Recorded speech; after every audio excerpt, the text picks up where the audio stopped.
Hey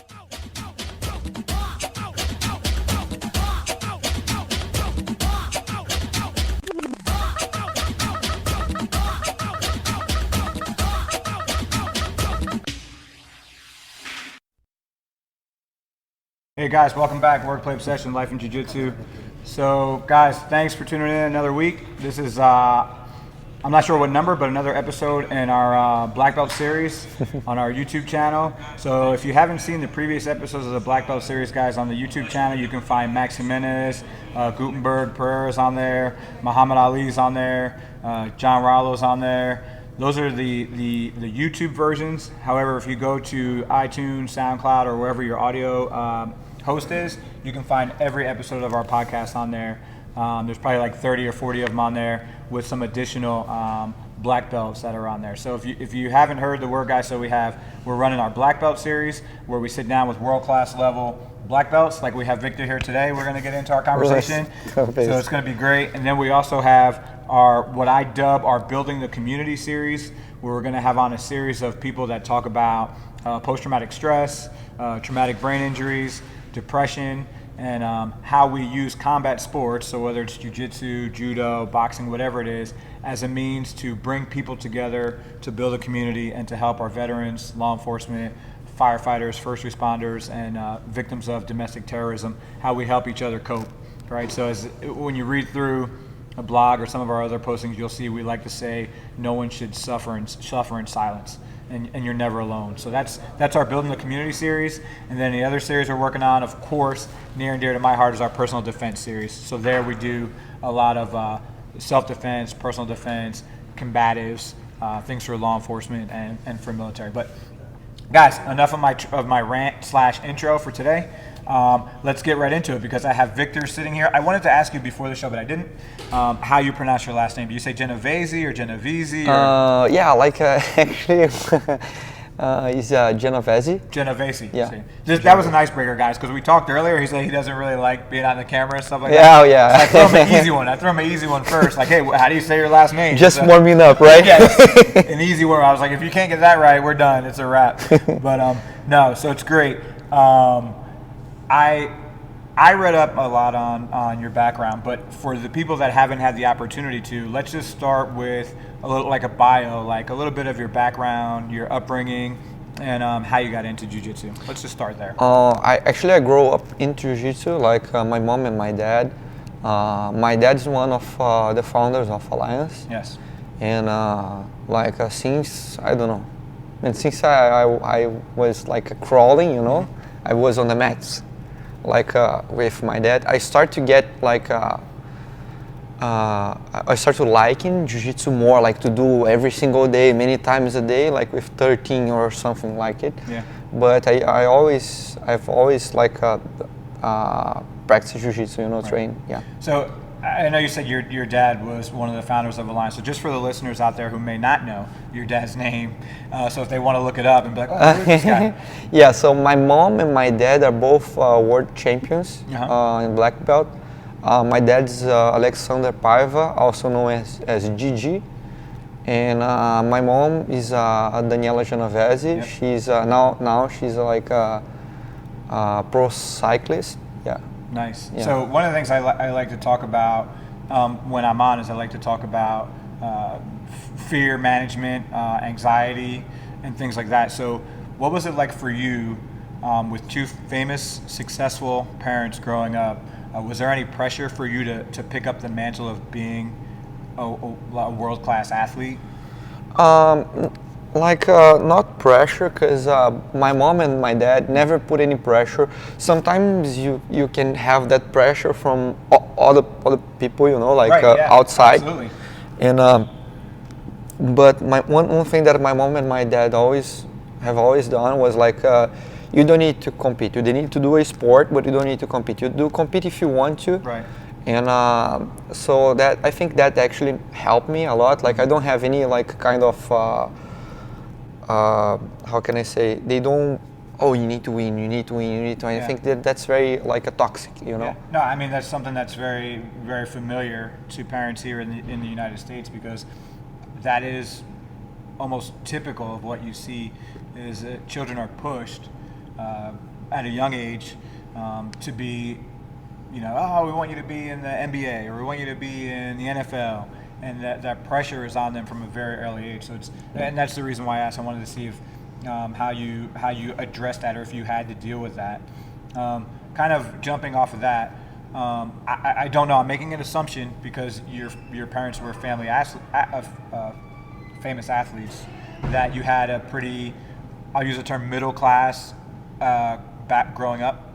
Would that be accurate, or how, like middle class? Or like, so I like to think most of the time the people that we have on the show, they grew up sleeping on the mats, or they had to travel 80 hours by bus to get to the gym. Oh, yeah. What was it like for you growing up? Was it just the mats were there all the time and it was just life? But like the mats were there every time, but I need to study, and my mom was like always. Sometimes like not when I was in school, no, but when I moved to like university and college, like I remember that I say, oh, I don't want to do jiu-jitsu, I don't, no, not jiu-jitsu, sorry, I don't want to study, I want to just focus on jiu-jitsu, and my mom said, hell no, like you need to train, you need to study, Yeah, no, that's great. Like, and I said, no, I'm going to train only. And she said, no, it's impossible. You need to, like, if you want to live by my roof, right, you need to go to school, to study, And I mean, it's important. Yeah, but I was young, I had like, I don't know, 17, 16, something like it. And I said, no, okay, so I'm leaving. And I packed my stuff and I say, okay, I'm leaving. And I talked to a good friend like Flavio Canto. He's Olympian, like well-known from judo. And Flavio said, Vitinho, like if you only do that, you only have one opportunity. Either you go 100% and you reach your goal, or you go like zero, you don't reach nothing. Right. So the odds are worse than if you have like something else. Because then it's 50-50, right, and you have more. Sometimes you have more hungry to train when you train, right, and you go harder. And it was like studying and training to compete and working as well was kind of hard. But I had also like an easy time. Was not that hard, Right. Like I woke up early. I go to the school, like to take the bus, go to the university, go back, do physical conditioning, training, and keep on training until late night. But so yeah, so you had a little bit of everything. I mean, you had training, you had a job, you had school, so it was pretty well rounded. It's busy, but right, you can make it. Yeah, you can make it. It's interesting. I just wanted to ask you that because I know a lot of times we have people on and they're like, oh man, I slept in the gym, or that was my life in the gym, and that's all I could afford at the time. I couldn't afford somewhere to live, so they let me. Sweep the floor some guys have like a hard time. Yeah, and it's interesting because I think about that from a motivational aspect. I don't know if you watched the Rocky movies, but I'm a huge Rocky fan, but everyone. Everyone. So you saw, right? He had to go back with Apollo Creed to the old gym because he had lost the eye of the tiger because he was living such a lavish lifestyle. And you see some people when they don't have the money, that's their motivation, to get out. I don't think so. I think motivation is something inside. Doesn't matter what you have, what you don't have. You need every time I go compete, like I'm training, I'm competing, because the training is never easy. Right. And how can I say? It shouldn't be, because you need to put effort on it to make it worth. Otherwise, the sacrifice is not worth it. Let's say that I can have everything easy, at easy. Like I train, I'm skilled, so I don't train. Right. I just go once a week, maybe two, and I win everything. It's not fair. Yeah. And I'll never see, how can I say, I'll never felt the same way that's through hard work, Right. Yeah, and the sense of accomplishment is a little bit different. Yeah, sense of accomplishment. That's the word I was missing. You didn't struggle through it. You didn't fight as hard. Yeah, I completely understand. So you need that every time I'm training and it's hard, and I think what I want is my goal, and I think I'm always trying to think what truly motivates me, you know, like what my joy at the training, you know, why I do that, why I'm training, why I'm competing, why, and I am always like this is my fuel, you know. Yeah. So I say it all the time. So once again, guys, Simon Sinek, start with why. That's what we kind of got around that in a roundabout way. But I like to say that a lot is you have to start with your why, you know, and then everything builds. Exactly. That's your goal, your motivation. If you don't have the why, you don't start. Yeah. No, absolutely. I agree. Know? And one thing that like Lucas Lepre, he's like a very close friend, like a brother, and I always learn from him, you know, like inside the mat, outside the mats, you know.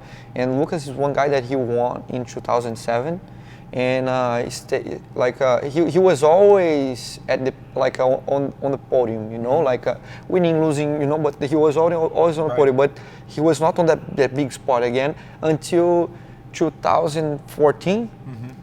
So you take one guy that's world champion and he stays like 7 years straight without winning again, and he's still competing with the same hunger, you know, like he still has that. Exactly, you said the hunger. He still and now he's like the GOAT. Now he's unbelievable. Unbelievable. But he was always like that. Was the only thing that was missing was something inside. I always talk to him and he say, man, Vitinho, sometimes like fear, motivation, sometimes it's something you just need to figure it out by yourself. We actually had that conversation with JP maybe almost a year ago at this point, maybe more, when we were looking at Lucas winning these matches, and we went, you know, go back to look at his story, and I'm like, he was champion here, and then the stretch was here, and then now he's back again. I was like, what? Yeah, what but I always say that to every like since I was like juvenile, since I met Lucas, you know, everyone asks like, who is the best? Man, Lucas. Yeah. And then, but Lucas don't win. Lucas, I say, man, something about the competition, but Lucas is unbelievable. I never seen anything like it, you know. And the guys, okay. Then Lucas started winning, and the guys, man, Lucas, I don't know what happened, man. That is Lucas that I know. Yeah. That's the Lucas that I know. So sometimes you bring up a good point, and this goes back to some of the things I like to talk about. Sometimes it's not the technical skill. Right? No. You know, and this is a perfect example where you're like, man, I know, I've seen, I'm around him all the time. I know his skills that are there. And then you say, people, oh, well, he didn't win, he's not winning. And you're like, don't worry, he'll, you know, something's gonna click. Yeah. You know, and that's different for everybody. You know, it could be. No. That's different. Like a training and competing and motivation is not the same. Yes. It's not the same. Training is not the same. Like I know in my mindset I need to train until I die. You know, I need to train as hard as I can because I need to, like, I have the mindset that the guy that I'm competing, you know, he's training hard. Yeah. So I need to train as hard as him, you know. And I always when I'm training, I like to put myself under. You know, because then I need to to train more to achieve my goal, you know, and and I share that with like the guys share that the same mindset about training hard, like Lucas, Cobrinha. So I have this inspiration, you know, like but some guys don't work like that, and it's okay. So let me ask you, you obviously have had the opportunity to train with some really great partners, some really great athletes, and you've constantly been around really great athletes. What has that added any additional pressure to you, on you, to win? No, not pressure. No, like because when you go, like for me, I have this mindset. When I go to compete, like I have my path. Yep. The same way that my dad has his path, my mom has her path, you know, and my friends have their path, you know. So I can never put myself like, like Lucas. Okay, Lucas is my brother. Like he's the GOAT, okay, of the like a light division, you know. So okay, I train with Lucas, so I need. No. Like Victor is Victor, Lucas is Lucas. Yeah. Gigi is Gigi, yeah. Dani is Dani, and all the guys are different persons. So, and when I compete, I'm competing against another guy that has a different path. So I cannot like I use what I learned, but I don't put that pressure. Yeah. It's already too much. It's so big to hear because we see it all the time where it's like, oh, I train with so and he wins all the time, so I feel this pressure on me to win. It's like, no, that's not your journey.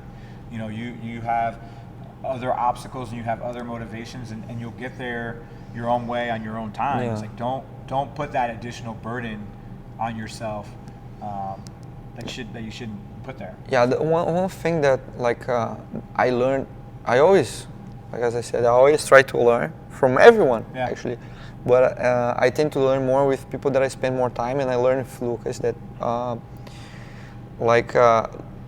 if you see the guy won everything.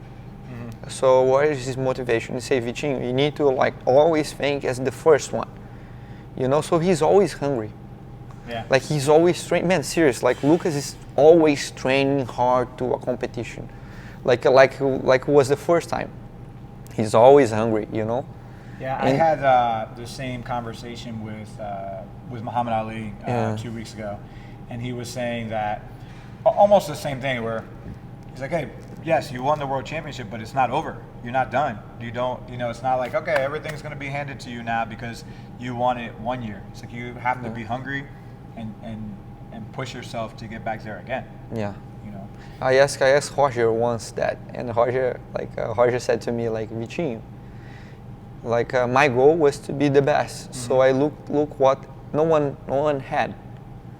You know, and I say, okay, I want to beat that goal. And at the time, the goal was 3 open class titles. And he said, okay, this is my goal now. And he ended his career with that, and then he won Bochecha, you know. So, like, he had all the accomplishments, you know. Like. That's awesome. No, that's great. So, talking about motivation on one side, fear on another side, anxiety, stress, technical skill, all of those things. We see a lot of guys that win at purple belt, world championships, win at brown belt, and then black belt is this. There's a gap.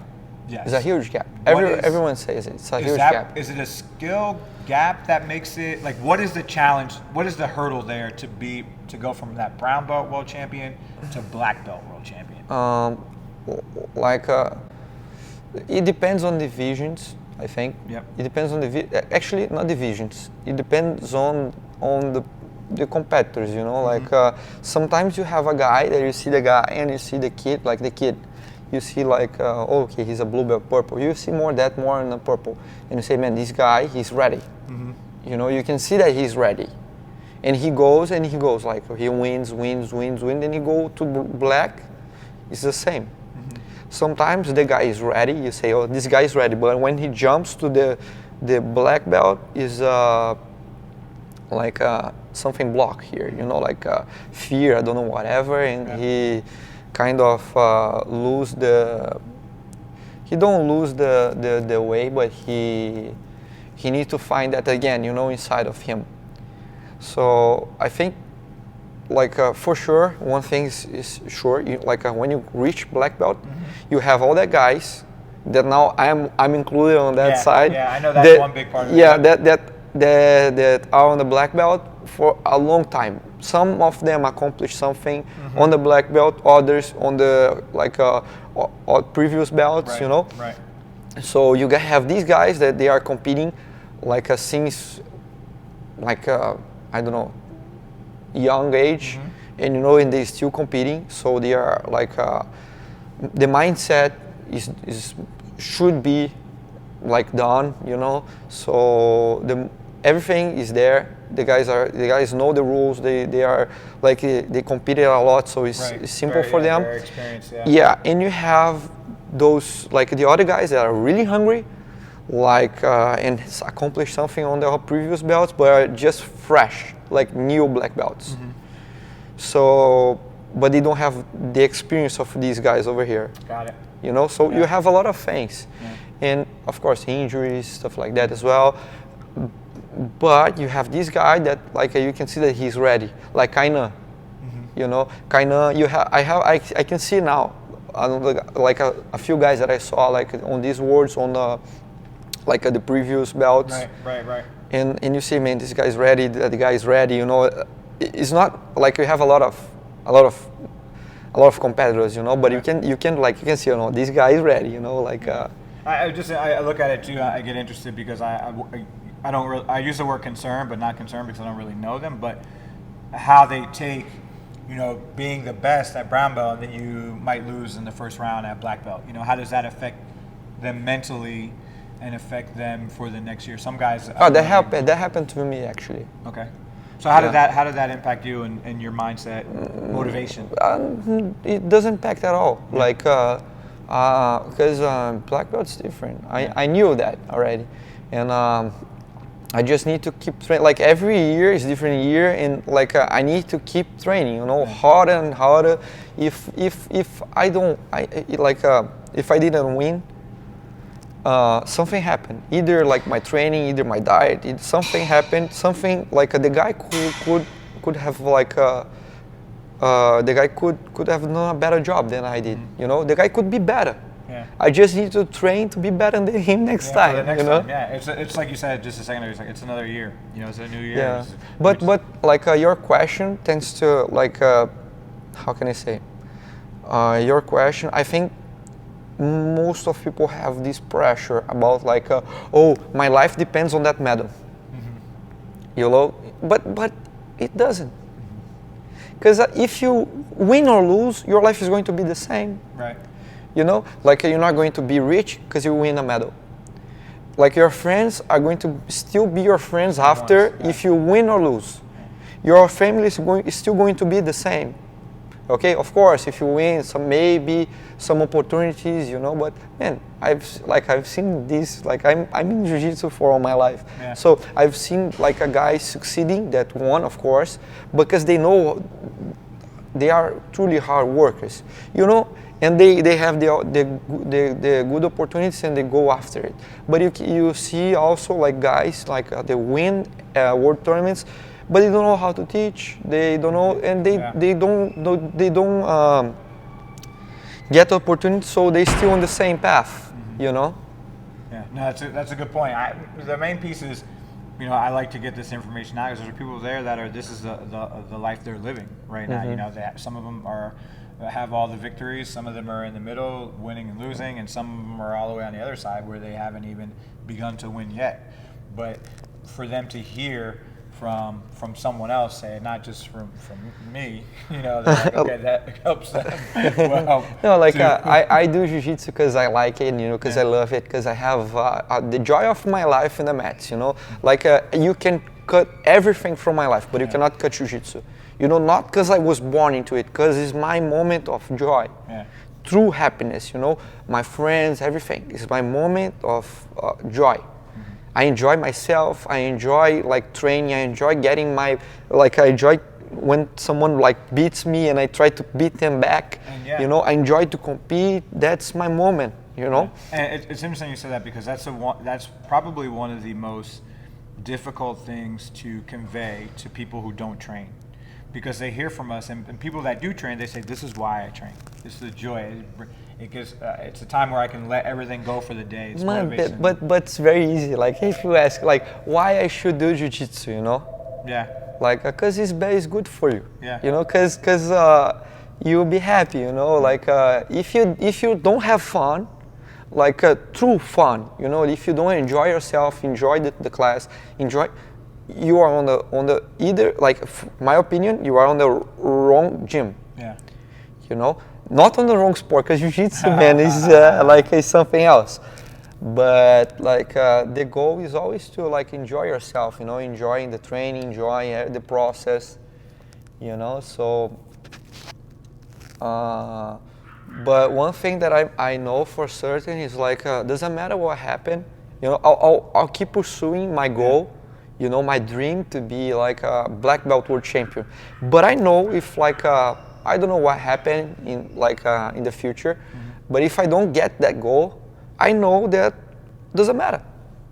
It doesn't matter. I'll be a better person for sure. Yeah, it was the journey Exactly. that you were on the entire time was a better person. Yeah, but I'll kill myself to get it, you know. But like, but if I don't get it, no problem. That's awesome. All right, let's. I got a couple other things before we. How did you get linked up with trap? Through like my friend João, you know, like João is a very close friend from a long time, and he asked me, you know, and I say, man, of course, like he's awesome. Yeah. So what do you plan on adding to the video arsenal library there of techniques? I think I have a few stuff over there already. Yeah. Yeah, I have. For those that haven't seen it, what are you showing on there? Man, it's a tough question because I shoot a lot of stuff. Yeah. No, that's good. I only ask that because I know, when people read up on you or they look at things and say, oh man, this guy's guard passing is. So I know people are like, oh, I want to see guard passing, you know. No, so. I think I did actually a lot of guard because I do guard. Yeah. But the thing is, in my division, everybody pulls guard. Now I'm on light division, so it's a little better, you know. But like back on feather, everyone pulls. Yeah. So I say, okay, I like to pass, no worries, you know. Yeah. No, but that's funny. yeah. Yeah, because I was like, oh, okay, cool, we get that. So let's see. Let's talk about longevity because we talked about how jiu-jitsu is good for your life, right? So we look at the tag, the gentle art. What would be your recommendations for dealing with injuries, coming back from injuries, and then being able to stretch out your time in jiu-jitsu as long as possible? Okay, I have a few tips. Okay, on that. I have a few injuries, but like I'm going to say to you guys, like I have injuries because two things. One, I'm dumb. Okay, it's serious. I'm like when I go competing, like it's like I get dumb a few times. Okay, and the second is like I don't train as to be healthy. You know, I train because of course I like jiu-jitsu, you know, I have fun, as I said before, but I also train because I want to reach a goal. I have my goal.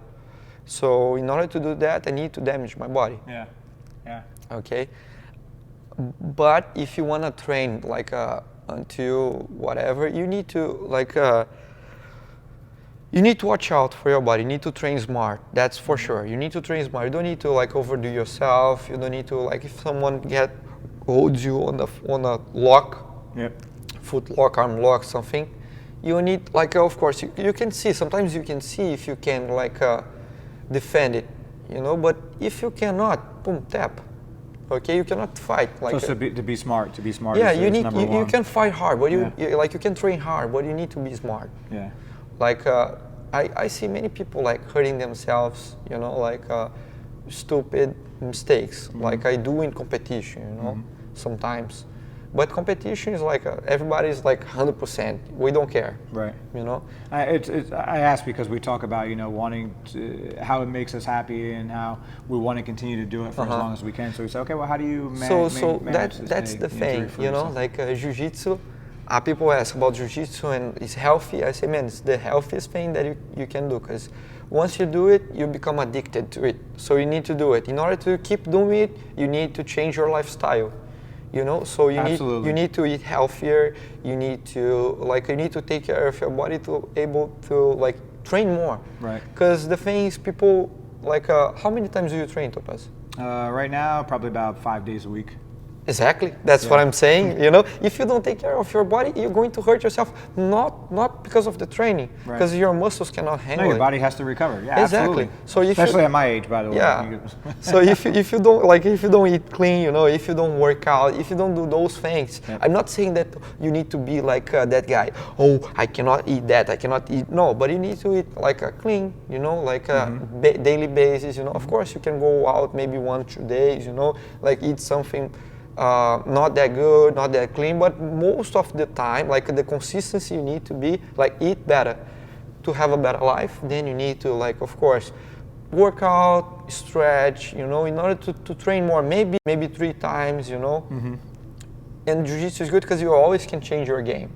let's say they don't have mobility on the legs to like extend, to do some spider guard, something like it, like beating bull. So you play half guard. Right. You play close game, and it's always fun. Yeah. No, I actually went through that too. I had a knee injury, meniscus tear, and I did that for a while. I played half guard for a while that kind of recovered. And you improved your half guard, right? And, yeah. I don't like half guard, but I improved it a little bit. I don't like exactly. All right. So as we wind down, as we start to wrap up here, I'll give you an opportunity.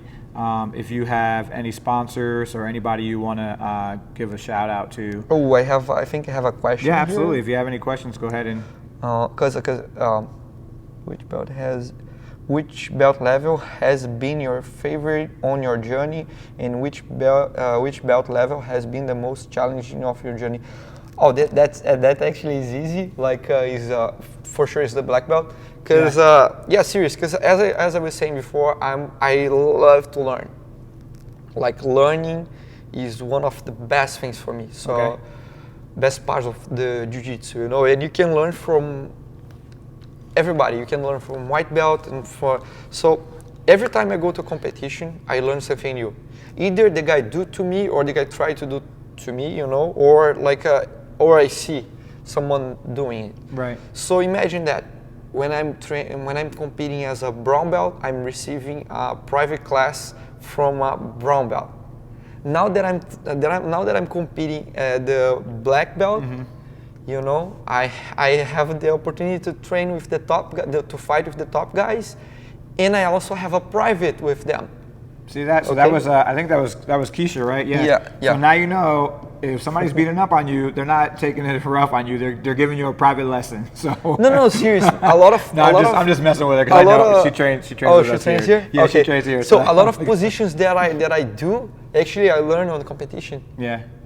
Like. No, I mean we most of us, right, that are really passionate about it, we do that. You may end up in a position or something like that, and you're like, man, now I got to go back and study this. I'm going to learn this. No, I ask. Every time I ask. Yeah. Like, if I stay like alone here, you would see me asking like for many guys. Everyone that I train, I can do. Either I felt good position that the guy do, or the guy blocks me, or the guy could achieve something. I ask, man, how can you do that? Can I see? Like I'm always asking, Yeah. So what's, do you have any sponsors or anybody else you want to give a call to out there that's watching? I would like to give a shout out to Trap, to invite me here. Absolutely. And, actually we have the Trap. Oh yeah. I don't want to forget the Trap BJJ gi that we have here. It's got some, you guys can probably see it there. Some embroidery on it. This is a nice crisp white A2 that I can't fit, otherwise I'd be taking it with me. But and the pants there as well. So guys, these are currently on Kickstarter. If you go on the Kickstarter and you search for Trap BJJ, they're running